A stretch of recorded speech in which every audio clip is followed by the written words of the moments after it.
¿Qué tal, chicos? Muy buenos días con todos. El día de hoy vamos a revisar un poco el tema de la luz natural. Ya, entonces arrancamos. Ya, entonces, ¿por qué es importante la luz natural en cualquier edificación? Más allá de lo que podemos indagar o entenderlo desde el simple sentido común, pues es esa sensación de bienestar. Y esa sensación de bienestar viene acompañada de un aspecto importantísimo en nuestras vidas, ¿no? Que es la salud. Es decir, la salud. Imagínense, ¿no? Es decir, por ejemplo, el tema de los ojos, el tema de la visión, ¿no es cierto? Es decir, nosotros estamos realizando una actividad determinada en nuestro hogar, en nuestra oficina, en cualquier espacio que este sea, dependiendo de la actividad un poco que para la cual se haya diseñado ese espacio, pues lo que nosotros requerimos es que haya una buena iluminación para que dicha actividad pueda ser realizada con menor esfuerzo por parte de nuestros ojos, ¿no es cierto? Esa sería una primera interpretación. Obviamente el desempeño escolar y emocional, es decir, esta cuestión de la salud viene acompañada también de la salud psicológica de las personas, es decir, qué capacidad emocional o qué tan bien estoy yo emocionalmente, ¿no? Obviamente no me voy a sentir bien en un espacio sin luz que en un espacio bien iluminado. Es por eso que hay cárceles que no tienen ventanas, ¿no? Porque justamente el objetivo es la tortura. Eso, obviamente, en cárceles de hace muchos siglos atrás, pero era una idea que se tenía de cómo castigar a alguien. Y claro, obviamente, psicológicamente eso te acaba. Y ayuda a nuestros procesos de recuperación, ¿no? Por eso he puesto esta imagen donde, claro, pues sería muy distinto no tener esas ventanas de allá atrás y no sé, pues, o sea, tener una imagen tal vez de como la que tenemos ahora, ¿no? Sí, puro humo, ¿no? La ventana puro humo, la luz opacada totalmente, pues obviamente no sería lo mismo. De hecho, hay estudios que dicen que, y estos sí son estudios, digamos, cuantitativos, ¿no? Donde se ha llegado a conclusiones científicas donde personas que están internadas en un hospital, por ejemplo, tienen más, digamos, capacidad de respuesta frente a una enfermedad o una dolencia, si es que tienen una ventana donde pueden ver, por ejemplo, un árbol como vemos ahí, a diferencia de los que no la tienen, o a diferencia del tamaño de la ventana, ¿ya? Entonces, no es una cuestión que simplemente se la dice, sino que se ha podido medir. ¿Qué más? Obviamente, y ahora resulta importantísimo abordar este tema porque estamos en plena crisis energética, cuestión que se ha venido hablando ya desde hace varios años. De hecho, es increíble que no se haya previsto, digamos que esto iba a suceder desde hace muchos años atrás, a pesar de que, claro, este problema viene acompañado de un sinnúmero de problemas más de tipo político, eh, digamos, institucionales, burocráticos, etcétera, muchos otros temas más en los cuales podríamos entrar a hablar. Sin embargo, bueno, digamos que la raíz del problema es la falta de recursos, ¿no? O el mal manejo de los recursos. Entonces, la luz natural, pues, evidentemente nos ayuda a ahorrar recursos. Ya, entonces, ¿qué dice ahí? Está comprobado que el ahorro de luz eléctrica en edificios de oficinas puede ser del 20 al 40% si el diseño de luz natural es el óptimo. Y la idea es no recurrir a la luz artificial. Hoy en día que está tan de moda esto porque estamos en esta tremenda crisis, sequía, etcétera, pues esto empieza a tomar mucha más relevancia. Ahí vemos, por ejemplo, espacios, ¿no? Espacios diseñados bueno, por arquitectos. Bueno, este es un proyecto ubicado en Europa, pero fíjense en cómo pega la luz natural. O sea, incluso se puede hablar de conceptos de arquitectura básica, ¿no? Como la transparencia y la iluminación difusa, que en este caso se estaría utilizando. Recuerden que la iluminación difusa, pues es, digamos, cómo logro yo ingresar la iluminación hacia ese espacio donde hay una mesa de reuniones sin que la radiación directa ingrese. Eso es digamos, la búsqueda del confort para estas personas pues que están o que eventualmente se reunirían en esa mesa. Por ahí va un poco la cosa, ¿no es cierto? ¿Cómo logramos nosotros o cómo diseñamos en ese proceso de diseño arquitectónico, cómo logramos nosotros que los espacios tengan esa función para la cual fueron diseñados y que al mismo tiempo sea confortable para dicha acción en base a la iluminación y a la temperatura que estas personas van a sentir en dicho espacio? ¿Ok? Actividades visuales, ¿no? Eso es lo general, lo que hemos acá tratado, que hemos estado hablando, ¿no? Entonces tiene que haber esta cuestión de que no haya exceso de brillos, de que no haya exceso de contraste y que haya confort térmico. Ahí vemos un pequeño gráfico, un corte de lo que podría resultar en un deslumbramiento indirecto, por ejemplo. Es decir, tendríamos que empezar a entender las cualidades de los materiales para saber qué porcentaje de reflectancia tiene cada uno de estos materiales y qué situaciones deberíamos de evitar, en este caso el deslumbramiento directo o el indirecto. El clásico ejemplo del deslumbramiento directo es cuando tenemos una cocina mal orientada y vamos a cocinar, vamos a picar cebolla, a picar pimiento, lo que sea, y estamos en el mesón de la cocina y de repente tenemos el sol, ¿no? Ahí como pegándonos directamente y no nos deja realizar dicha acción, lo cual puede resultar hasta peligroso porque por ahí alguien se puede terminar volando un dedo. Y bueno, ese sería el caso. La otra es que tengas el material, ¿no? En el cual rebote dicha radiación, pues tenga un porcentaje de reflectancia alta y te termine deslumbrando, digamos, indirectamente. Entonces, cuestiones a asumir. Entonces, acá he puesto unas reflectancias, digamos, de algunos materiales que se puede ver, digamos, a manera de porcentaje. Entonces, pintura blanca nueva, 65-75%. Es importante esto, porque, ¿por qué? Porque cuando no queremos o cuando queremos evitar las ganancias térmicas impulsadas por el sol sobre una superficie, lo que más nosotros quisiéramos es que haya mucha reflectancia, ¿verdad? Es decir, si tenemos la envolvente de una edificación y dicha envolvente o en dicho clima en el cual está implantada esa edificación, pues lo que nosotros queremos es no absorber las ganancias o la energía emitida por ese sol, porque el clima es cálido, húmedo y hace unas temperaturas súper altas, y lo que no queremos es que la edificación se caliente, pues nos ayudaría mucho a que esta edificación esté pintada con pintura blanca, porque su reflectancia es alta, por lo tanto estoy de alguna manera evitando esas ganancias térmicas a la edificación. Ok, entonces, para eso más o menos sirve este tema de la reflectancia, aparte de lo anteriormente explicado. Entonces, tenemos ladrillo claro, ladrillo oscuro, el hormigón, el mortero, en fin. Pero pintura blanca nueva, el que más reflectancia tiene.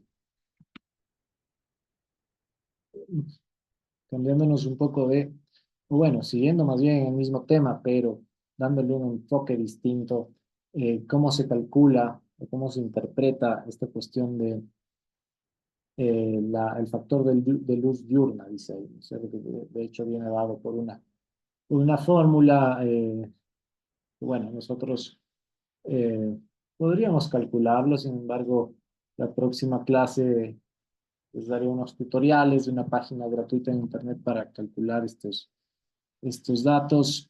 Tal vez la primera cuestión a considerar es que la iluminación interior y bueno, y exterior se la mide en luxes, que es la unidad, digamos, de iluminación. Ya, entonces ahí tenemos una pequeña formulita en donde, digamos, tenemos iluminación interior dividido por la iluminación exterior por 100. ¿Ya? Este es digamos, el factor de luz diurna que tenemos. Y claro, digamos, factor de iluminación exterior viene dado por la tabla inferior, en donde tenemos iluminación del cielo de diseño que va a depender obviamente de la latitud en la que nos encontremos. Entonces ahí tenemos, ¿no? Para la latitud cero, que es la nuestra, 17.000 luxes. Y claro, la iluminación interior va a venir dado un poco por la siguiente tabla que está acá a continuación. Ya, entonces, cantidades de luxes mínimas requeridas para cada uno de estos espacios, por ejemplo, ¿no? Entonces, aparecen distintas, digamos, estancias referidas a la vivienda, a la educación, ¿no? Si ustedes se fijan, por ahí un dormitorio, por ahí tiene 50 luxes mínimas, una cocina, por ejemplo, ya suma 300 luxes, hay el comedor, por ejemplo, 100, luego tenemos la educación, tenemos por ahí zona de pizarra, por ejemplo, 500 luxes, locales de artes, 750. ¿Qué más? Tenemos salas deportivas, gimnasios y piscinas, 300, perdón, cocina, 500 luxes. En definitiva, vemos que esto no es una cuestión arbitraria, sino que es una cuestión cuantitativa y que tenemos que lograr cumplir con estos valores para que haya una iluminación adecuada en un espacio determinado. Y claro, a la derecha, en cambio, tenemos el factor de luz diurna que si utilizamos, digamos, la fórmula del anterior diapositiva, utilizando estas cantidades de luxes mínimas interiores, es el dato que nos está dando, eh,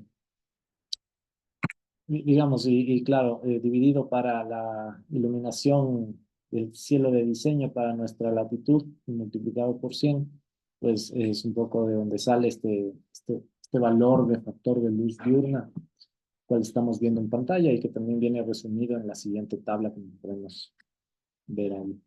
Entonces, volvemos un poco al tema y seguimos interpretando que es un recurso anímico natural, es decir, nosotros como seres humanos estamos regulados por la cantidad de luz que recibimos, ¿ya? Entonces aparecen las famosas funciones circadianas o los ritmos circadianos, ¿no? Que, eh, disculpen que lea, pero creo que es la mejor manera de hacerme entender, ¿no? Entonces son ritmos biológicos intrínsecos de carácter periódico que se manifiestan con el intervalo de las 24 horas. En mamíferos, el ritmo circadiano más importante es el ciclo de vigilia-sueño. Entonces, aquí tenemos, digamos, una serie de cuestiones o una serie digamos, de comportamientos del ser humano en base a la hora, el día y la cantidad de luz que está recibiendo. Entonces, esto es un hecho y en realidad deberíamos de tratar de entender cómo manejar esta cuestión y poder aprovecharlo. Entonces, bueno, si se fijan por ahí, está, ¿qué dice? A las 6 de la mañana, dice, aumenta la presión sanguínea. Nos despertamos y, o sea, a las 6 de la mañana cuando está saliendo el sol, aumenta la presión sanguínea. A las 7:30 cesa la secreción de melatonina, que es lo que nos hace dormir. 8:30 comienza el movimiento intestinal, o sea, ya se supone que desayunamos para ese entonces y empieza la función intestinal. 9 de la mañana, máxima secreción de testosterona. 10 de la mañana, estado de máxima tensión. 2:30 de la tarde, máxima coordinación. 3:30 de la tarde, máxima velocidad de respuesta. 5 de la tarde, máxima eficiencia cardiovascular y muscular. 6:30, presión sanguínea más elevada. 7 de la noche, máxima temperatura corporal. A las 9, inicio de la secreción de melatonina. Es decir, el mismo cuerpo nos empieza a decir que ya debemos empezar a descansar. 10:30 de la noche cesa el movimiento intestinal y luego pues 2 de la mañana ya sueño profundo, 4:30 mínima temperatura corporal. Es un poco cómo funcionan, cómo funcionamos en realidad y deberemos de tener un orden, digamos, en nuestras comidas y en nuestras actividades en general. Deberíamos de funcionar como un reloj en realidad para que funcionemos bien, digamos, para que estemos acorde al día, para que estemos de acorde a nuestros órganos. Y bueno, esto obviamente resulta en un buen desempeño psicológico de las personas. Y todo esto viene evidentemente ligado a la salud, ¿ya? Entonces, lo ideal en realidad sería evitar la cafeína y el alcohol, por ejemplo, para que no se produzcan estos trastornos de sueño. Y bueno, acá se manifiestan como que algunos consejos para funcionar como un reloj, como dice ahí. Eh, pero bueno, no voy a ahondar en todas estas cuestiones porque siento que me salgo un poco del tema, pero a lo que vamos es que la salud, nuestra salud viene dada por las horas del día, ¿ya? Y que nuestro organismo funciona en base a ese ritmo y que es importante lograr una buena iluminación, ¿no? Para desarrollar todas estas actividades en base a estos comportamientos del cuerpo humano y poder aprovecharlo. Es un poco esto es otra cuestión cuantitativa que sale de una investigación determinada y vemos cómo la fuerza muscular aumenta, por ejemplo, a las 3 de la tarde, cómo la temperatura corporal nocturna baja alrededor de las 4 de la mañana, cómo la producción de melatonina, en cambio, por ahí va, aumenta, digamos, a las 9 de la noche. Eh, en fin, ¿no? Son cuestiones que tenemos un poco que entender, porque si estamos diseñando espacios para el ser humano, como mínimo tenemos que entender esto para poder justificar nuestras decisiones. Recuerden que la arquitectura no es más que la justificación de las decisiones en base a los objetivos que nos vayamos planteando. Ya, entonces, ¿cómo enfrentarnos al proyecto arquitectónico? Tenemos el tema del clima, que ya lo vimos, donde podría incluirse también la altitud, la orografía, el tema de la atmósfera, ¿no es cierto? Y aquí ya podemos como empezar a hablar un poco sobre viento, sobre calidad de aire, ¿no es cierto? Que tremendamente importante. Ahora más que nunca creo que es el momento de darnos cuenta qué es lo que está pasando con esto de los incendios y esta fea época que nos ha tocado vivir y la concentración de partículas suspendidas, ¿no es cierto? Y los gases contaminantes que hay en el aire.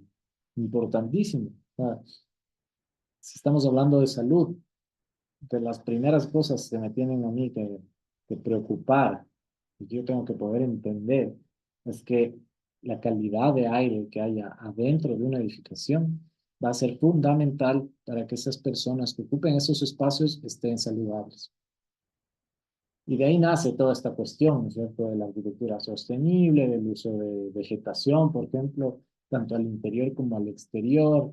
Recuerden además que es importante tener vegetación cercana, porque, digamos, cuando hay muchas partículas de polvo en el ambiente, lo que ayudan las plantas es a que esas partículas se queden en las hojas, luego llueve y esas hojas se limpian, vuelven un poco al suelo y va generándose ese ciclo, ¿no? Pero si no hay vegetación, pues la cantidad de partículas de polvo en un kilogramo de aire, pues se disparará. Y nosotros estamos respirando aquellas partículas y nos estamos complicando el sistema respiratorio, ¿verdad? Entonces, es importante esto. ¿Qué estrategias podemos interpretar en relación, bueno, al recorrido solar, o qué es lo que nos dice la bibliografía respecto a dónde deberíamos ubicar los espacios relacionados con la vivienda principalmente? Pues por ahí hay bibliografía que habla un poco de que al oeste, en nuestro caso, latitud cero, entender el oeste como el atardecer, la tranquilidad, ¿no?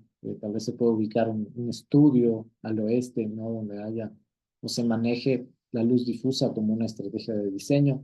También puede ser que al este, en cambio, son las zonas de donde se requiera activar a las personas durante el amanecer, ¿verdad? Es lo más lógico que yo me despierte y que a mi dormitorio entre el sol a las 6 7 de la mañana para que me despierte, me active y yo pueda empezar mi día y esto se configure de tal forma que las funciones circadianas también engranen en este proceso.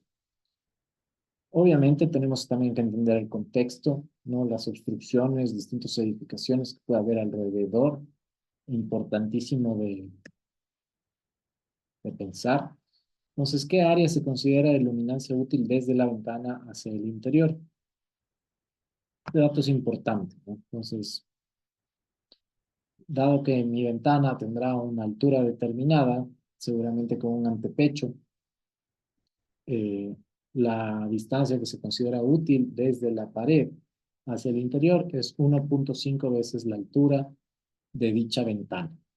¿Ya? Ese es el dato que la bibliografía nos ha sugerido, así como hay otro dato, por ejemplo, que el Newfert lo menciona en alguna parte de, de su extenso contenido, donde manifiesta que el 14% del área en planta de un determinado espacio debería de ser considerado como ventana para que un espacio se ilumine bien. Ya, entonces acuérdense de eso, el 14% del área en planta de una sala, por ejemplo, pues tendría que ser área de ventana para que ese espacio se pueda, en cualquiera de sus fachadas, ¿no? Para que ese espacio se pueda iluminar bien.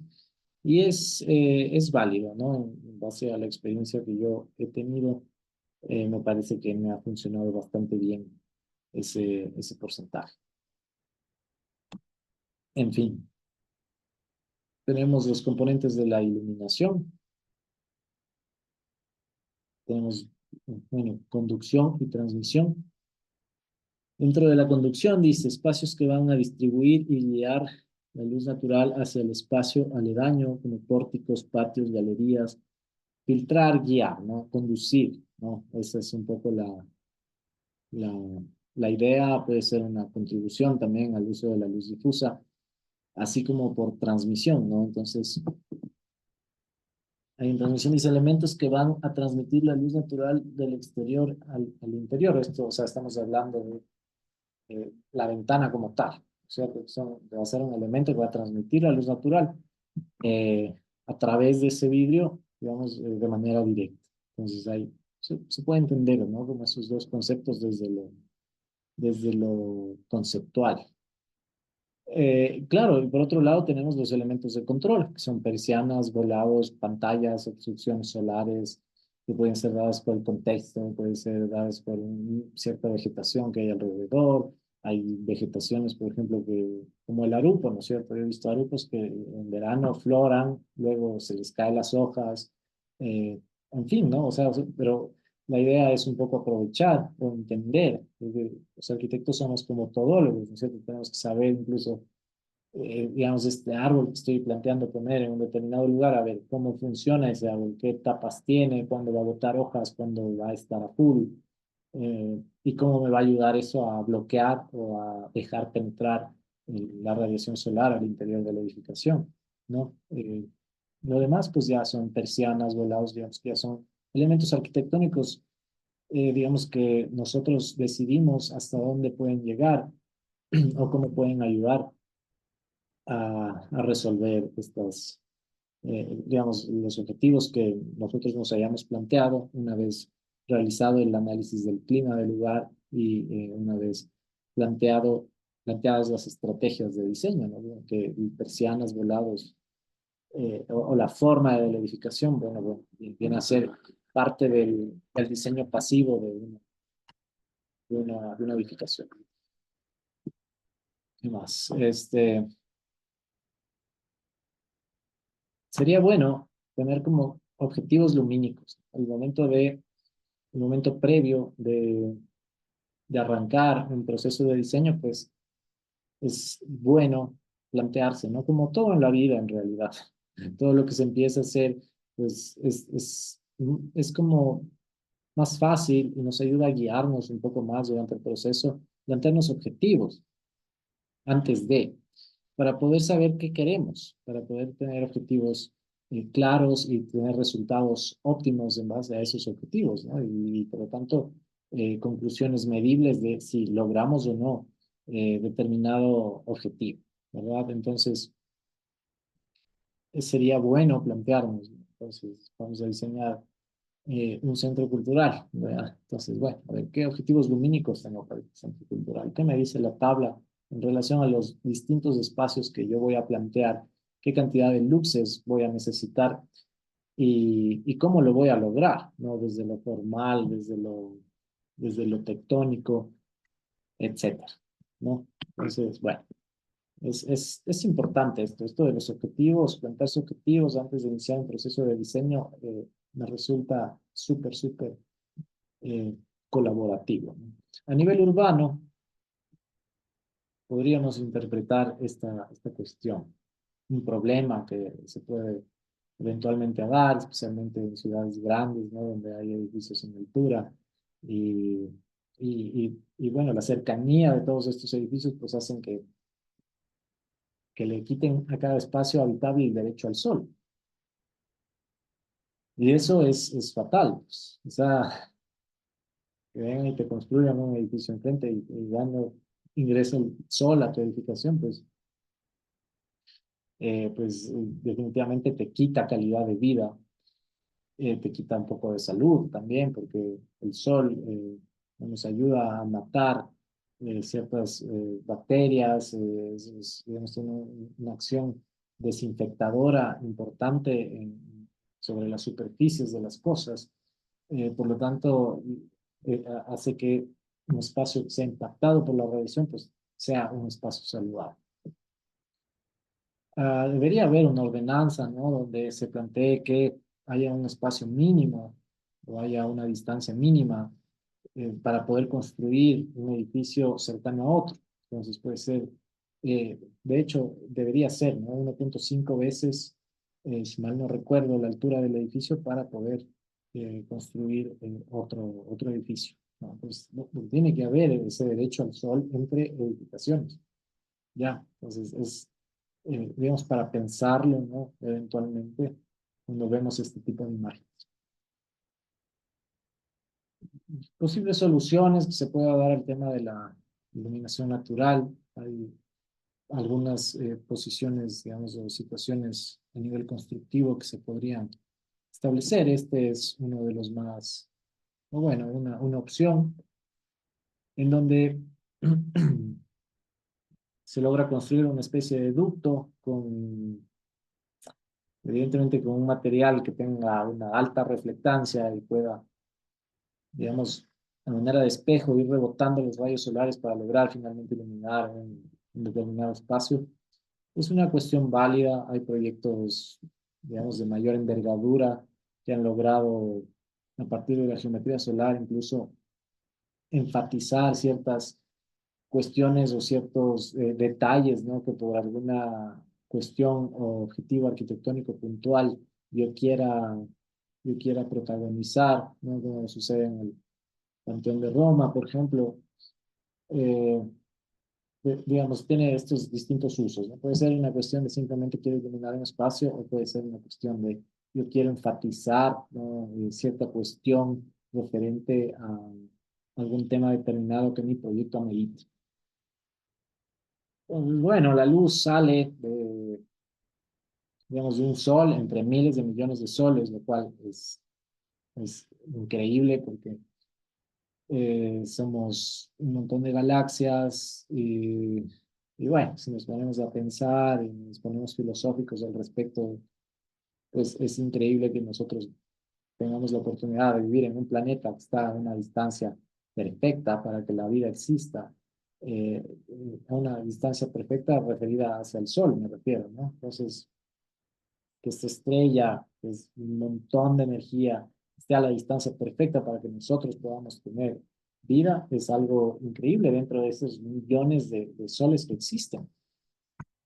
En ese sentido, pues difícilmente sería o sería ingenuo creer que no hay vida en otros planetas o en otras galaxias, ¿no? Porque somos un granito de arena entre miles de millones de soles, imagínense. Entonces, bueno, de ahí sale un poco como para ponernos filosóficos, ¿no? Con este tema. ¿Te parece este concepto de la penumbra? ¿O cómo fue la primera idea de cómo nació esta cuestión de la luz natural? ¿Te parece? Ustedes se fijan en primera instancia, el primer haz de luz que pasó por una cueva, pues crea esta sensación en primera instancia y atrás ya hay una perforación mucho más grande, ¿no? El espacio básicamente se concibe o aparece, ¿no? El concepto de espacio aparece cuando un haz de luz cruza por él, si no, el espacio prácticamente como que no es espacio como tal, ¿no? Sino hasta que la luz natural lo atraviesa y podemos un poco entender, ¿no? Las texturas que se crean alrededor de ciertos materiales, la capacidad de iluminancia que te da este haz de luz, a diferencia del de acá, en fin, ¿no? Esta cuestión que va alrededor, ¿no? De la luz natural, es decir, la cuestión estética, eh, proyectual, ¿no? Referida a la materialidad de las cosas, la luz es la que te crea la sensación de, ¿no? Que un espacio es amplio, de que un espacio no lo es, de que la textura de un material tal vez es muy agresiva o tal vez no. Eh, Al fin y al cabo es lo que maneja nuestras emociones, es la luz natural en relación a la materialidad de un espacio y es un poco lo que se busca, ¿no? O sea, nuestro fin como arquitectos es buscar, ¿no? Esa finalidad estética formal de cómo la luz ingresa y pega y nos da una sensación de, la sensación que sea, ¿no? Tenemos el fuego, ¿no? Como tal vez como el primer concepto de iluminación, eh, no sé si llamarlo artificial, pero en todo caso apareció, ¿no? O sea, aparece también el concepto de hoguera, ¿no? O sea, la hoguera, tal vez esto fue lo primero que hizo que un lugar se transforme en un hogar, ¿no? Porque era el lugar donde tenías calor, ¿no? Entonces aparece la cuestión térmica, aparece la cuestión, eh, ¿cómo llamarlo, no? Sociológica, si gustan, ¿no? O sea, seguramente muchas personas se sientan alrededor del fuego, ¿no? Y eso conlleva a que haya conversaciones entre ellos, hay una interacción humana, ¿no? Entre personas están disfrutando del fuego y bueno, de ahí me parece que nace el concepto de hogar, ¿no? Como tal. De hecho, me parece que lo más bonito que puede tener una casa, digamos, es una chimenea, ¿no? Un fuego ahí prendido me parece que es lo más bonito que se puede aprovechar, ¿no? En un hogar. Para un poco para interpretar esto, aparece Gaudí, aparece Kant, aparece este otro personaje de Vitro, y todos tienen su interpretación sobre la luz natural. Entonces, la arquitectura es la ordenación de la luz,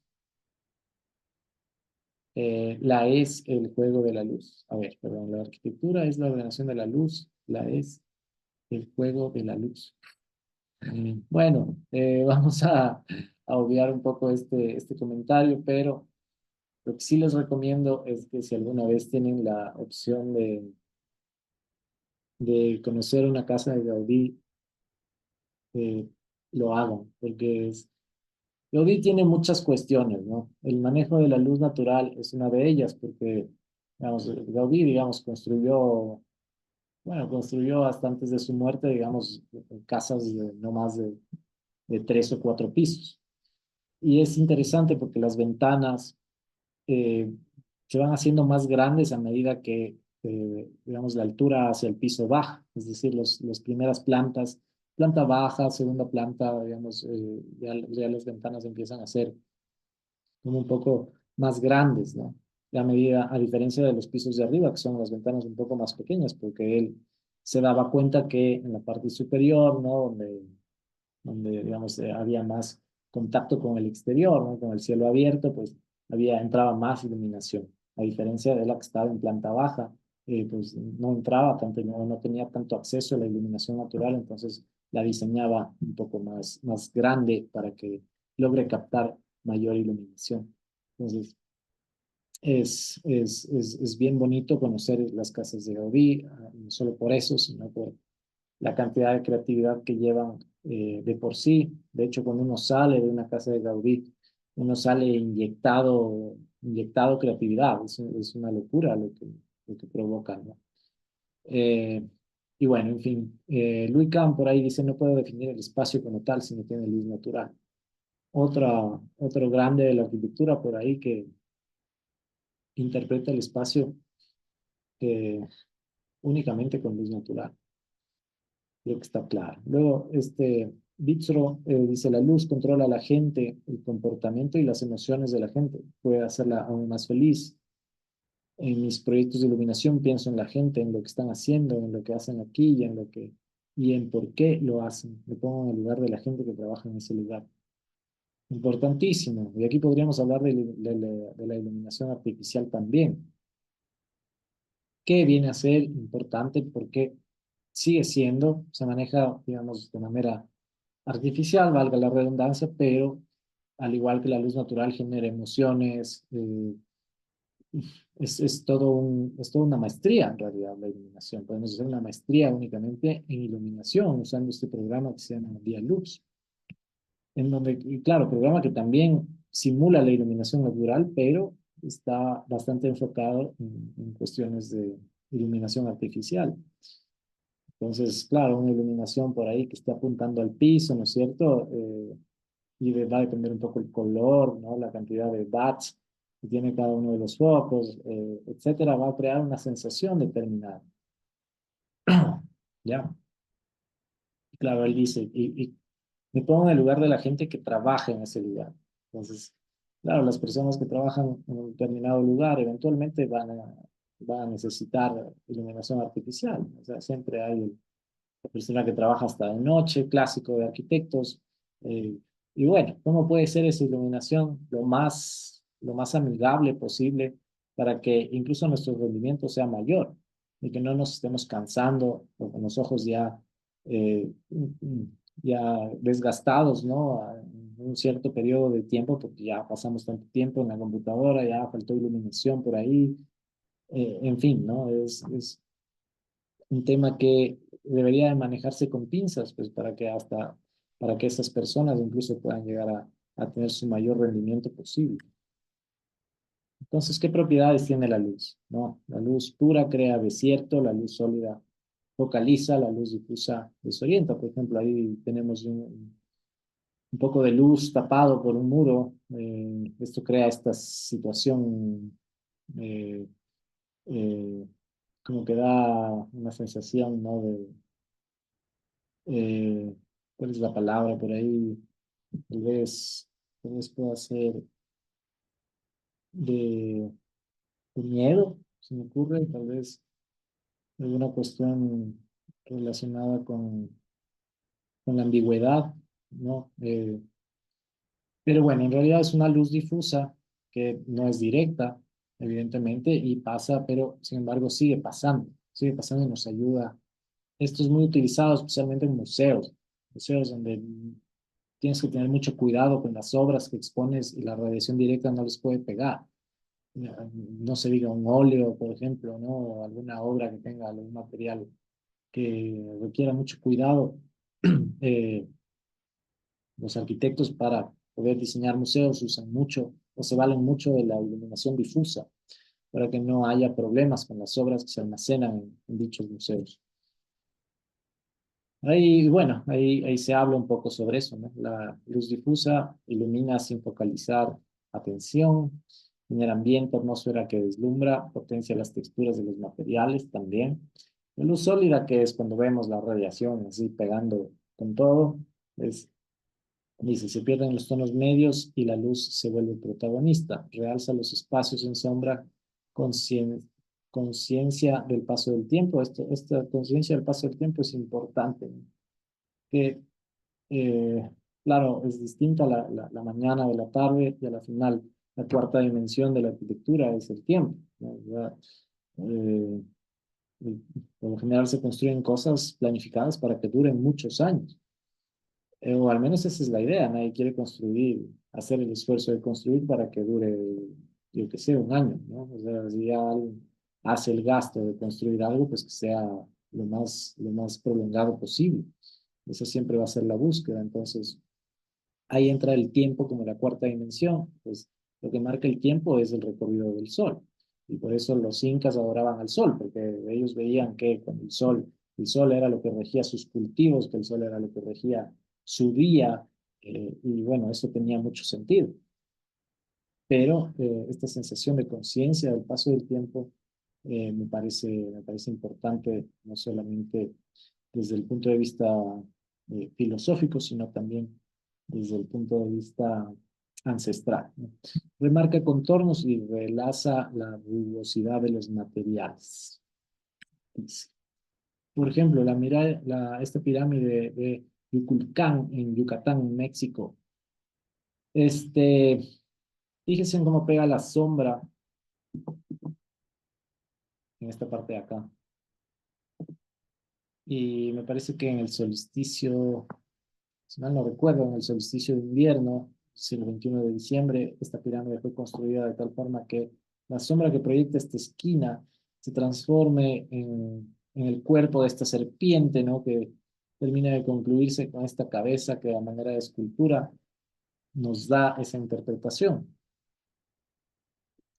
Entonces, como les decía, se utiliza este tema de digamos, del estudio solar para simplemente iluminar un espacio o entender la cuestión térmica, ¿no? Las ganancias térmicas del envolvente.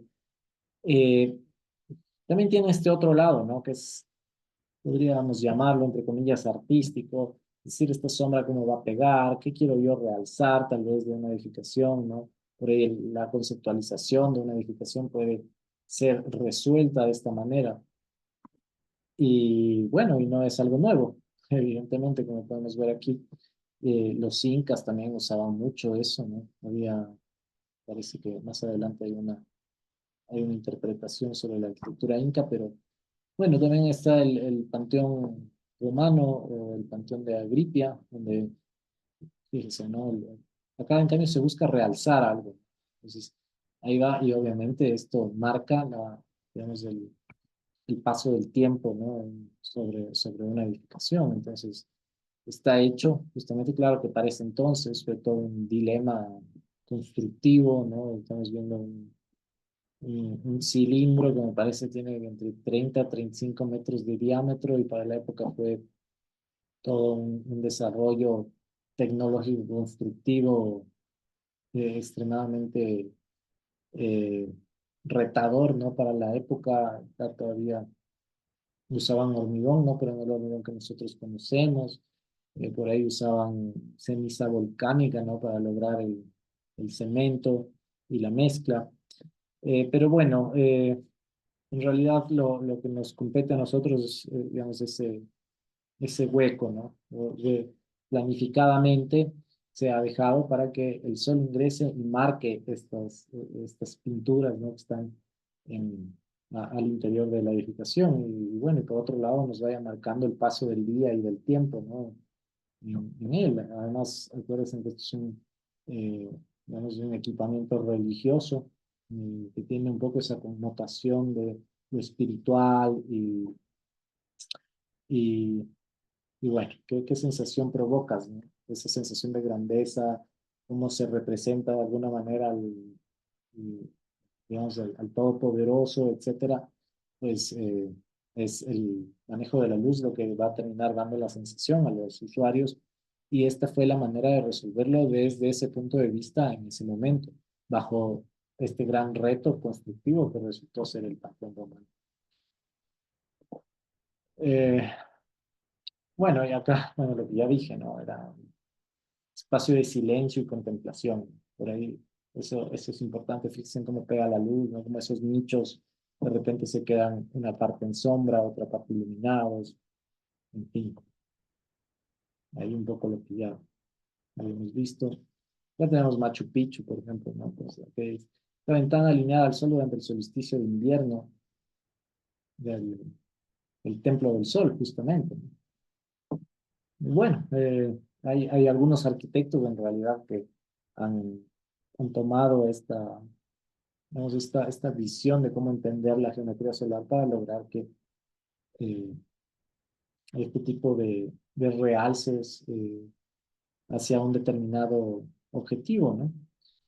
Machu Picchu, obviamente, pues considera a ellos, como les mencioné antes, ¿no? Lo que a ellos les regía su vida era el sol. Era lo que determinaba el Inti Raymi, ¿no? El 21 de junio, solsticio de verano, ¿no? Entonces ya sabemos que va a haber un poco de sequías, luego viene el equinoccio, 21 de septiembre, que nosotros acabamos de pasar. Y bueno, eso se entiende que ya deberíamos de de cambiar un poco la época, ¿no? Y ya eventualmente, ojalá ya empiece a llover.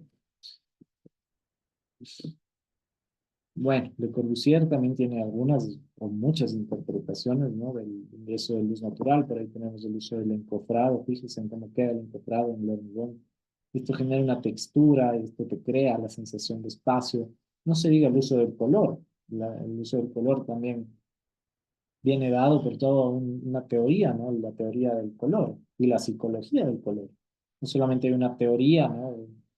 Del color, sino que hay todo un estudio psicológico de que cuando tú ves tal color te ayuda a sentirte mejor, cuando tú ves este otro color tal vez te gana un poco la ansiedad. O sea, hay unos, unos planteamientos ahí que nosotros como arquitectos deberíamos de dominar para poder plantear este tipo de espacios como lo hacía Le Corbusier.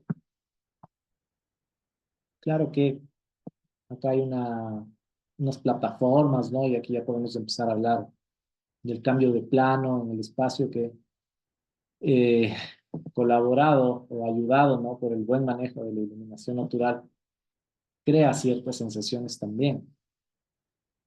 No sería lo mismo esto en un espacio plano que, a diferencia, pues se use estos planos que empiezan a estar elevados y cada espacio pues tendrá su razón de ser.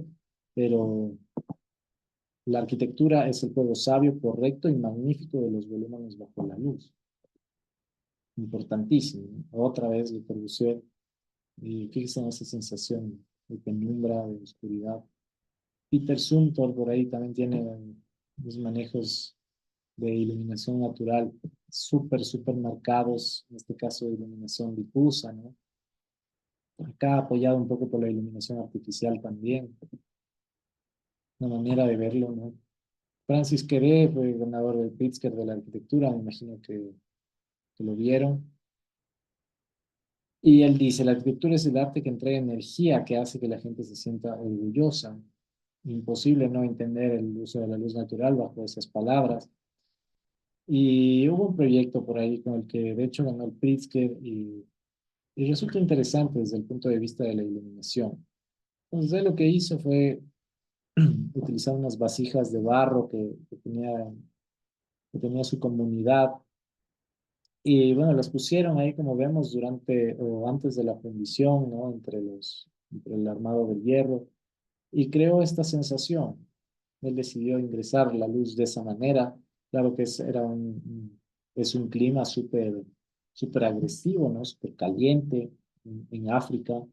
Entonces, de esta manera, de alguna forma, se logra regular, ¿no? Un poco la cantidad de radiación. Y bueno, por otro lado, en cambio, se crea esta sensación espacial, ¿no? Que es tal vez bastante repulsiva en relación a lo que tenía, ¿no? En su momento. Esto sigue siendo proyecto de Francis Quere y fíjense en ese tamizado, tamizado simplemente con estos palos, estos troncos, ya se logra una iluminación, ya se logra la búsqueda de las sombras y sigue siendo un espacio bien iluminado. Pero, ¿cómo no hablar de Luis Barragán cuando hablamos de iluminación natural? Él sí usa mucho el color dentro de su propuesta y las sensaciones que genera el color en sus espacios, ¿no? Ahí están, imagínense, ¿no? Esa forma de ingresar la iluminación apoyado en el color. Estas ráfagas de luz, ¿no? Muy particulares que crean estos espacios muy sensatos apoyados otra vez con el uso del color. Pero fíjese, ¿no? Ese haz de luz como pega en un espacio eh, dedicado al uso del teléfono. Eh, resulta interesante, ¿no? Claro, Luis Barragán también fue me parece, de los pioneros en dejar de usar pasamanos, ¿no? Tenía un amigo arquitecto que decía que los pasamanos ya pasaron de moda desde que Luis Barragán dejó de usarlos. Y bueno, se ve más puro, ¿no? Una grama más pura por ahí.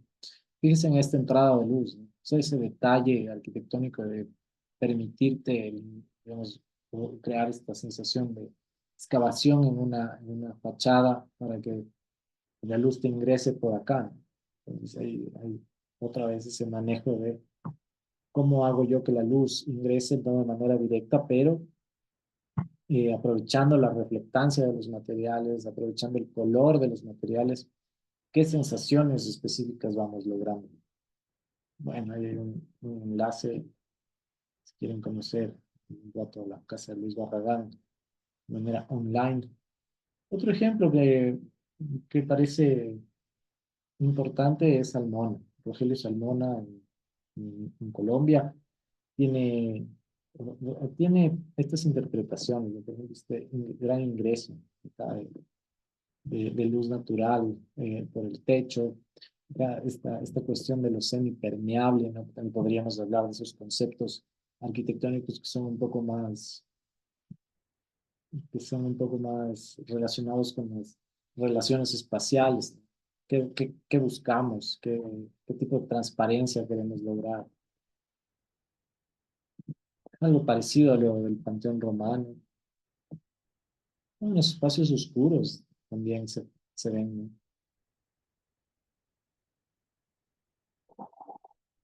Estaba Wando, un maestro del manejo de la iluminación natural. Dice el material, ¿no? El material bajo la luz sigue siendo para Wando, ¿no? La ubicación del proyecto, la implantación del proyecto en relación al movimiento solar. ¿Cómo no estudiarlo? Volúmenes puros, bueno, siempre fue así, estaba dando. Fíjense, ¿no? Las pequeñas sombras que crean, vamos, las líneas que deja el encontrado, los puntos, la sombra. Peter Zumthor también por ahí relaciona el tema con un planteamiento estructural en Bregenz y plantea, digamos, estos muros estructurales para protegerse un poco del sol y lograr iluminación difusa, digamos, hacia el interior de la edificación. A ver si por acá se puede ver mejor, interpretar mejor esta situación. Entonces, fíjense, ¿no? Genera un gran espacio de exposición, unos muros portantes hacia el exterior que nos resuelven la circulación y el resto pues está dado por el ingreso de iluminación ya un poco tamizado por estos grandes muros. Fíjense, ahí vemos, ¿no? O sea, los muros evitan un poco, ¿no? La gran iluminación se lleva espacios como la circulación, y seguramente espacios de exposición también, pero las circulaciones que son, vemos, son unas gradas considerables, pues importante que estén bien iluminadas desde el interior, en cambio ya se procura, se procura no iluminar tanto, ¿no? Más bien proteger las cuestiones, esculturas, pinturas, etcétera, que eventualmente se exponen ahí. Este fue un local que yo tuve la oportunidad de rediseñar de- y de remodelar. Y bueno, lo que hicimos fue crear estas perforaciones en la losa. Y claro, también tuvimos que resolver un tema de ventilación, por eso ustedes ven ahí una pequeña palanca que ayuda a que digamos, esa ventana se convierta en ventolera, pero lo chévere de esto es que se creaba esta situación, ¿no? De que el tiempo de alguna forma se iba reflejando uh, así como lo ven, ¿no? Es decir, pasa un rayo de luz y esto se iba moviendo, ¿no? O sea, el este está hacia allá y el oeste hacia atrás. Entonces, esta sombra, pues, o más bien, perdón, este ingreso de luz solar, pues, iba recorriendo, ¿no? A lo largo de este espacio, ¿no? Digamos, a la vez que el día avanzaba.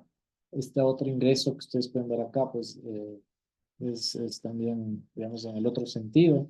También resultaba importante. A ratos esto se confundía con una lámpara artificial. Y esto nos ayudaba mucho a iluminar este espacio y a ventilarlo también. Eh, ya, ¿qué más? Esta es la casa de José Miguel Mantilla, que me parece que fue o es subdecano de la San Francisco. Ahí él construyó su casa y bueno, creó esta estructura recíproca, ¿no? Que es de madera, bueno, se resuelve como lo vemos ahí. Y lo interesante es que siempre se contempló, ¿no? Este ingreso de luz de tal forma que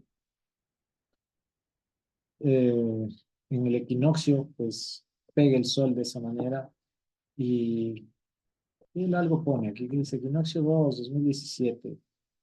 Entonces, bueno, es otra forma, ¿no? De interpretarlo. Él quiso de alguna forma enfatizar este elemento durante el equinoccio y bueno, ese es un poco el resultado, digamos, cómo fue el proceso constructivo de ese ingreso solar.